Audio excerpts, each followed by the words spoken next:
আপনারা সবাই জানেন যে আমি 14 বছর ধরে লিবিয়া থাকি, 14 বছর ধরে থাকি এবং কি ব্যবসা বাণিজ্য করি। তো প্রবাসে যে আমরা থাকি বাংলাদেশে কিন্তু নিজের ফ্যামিলির জন্যই, নিজের ভবিষ্যতের জন্য। এখন বাংলাদেশে কিছু টাকা পয়সার প্রয়োজন হয়েছে, তার কারণে বাংলাদেশে ফোন দিছিল। আমি লিবিয়া এমন কোন জায়গায় যে আমি চেষ্টা করি না টাকা পয়সা ছাড়ার জন্য। আলবেদা বলেন, বেনগাজি বলেন, মিশ্রতা বলেন, ত্রিপুলি বলেন, সব জায়গায় করছি।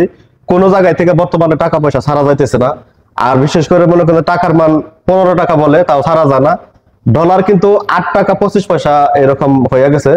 আর সামনে যে অবস্থা দেখতেছি মনে হয় টাকা 12-13 টাকার মতো আসার সম্ভাবনাও আছে। তো এখন এত কষ্ট করে যদি মেহনত টাকাগুলো এরকম মানে একদম জলে ফেলে দেওয়ার মতো হয়ে গেছে। এখন আমি চিন্তা করলাম যে ব্যবসা বাণিজ্য গুটিয়ে আমার দেশে চলে যাওয়া অনেক ভালো। ওদিকে আমার বাংলাদেশে মনে করেন না খেয়ে রয়েছে।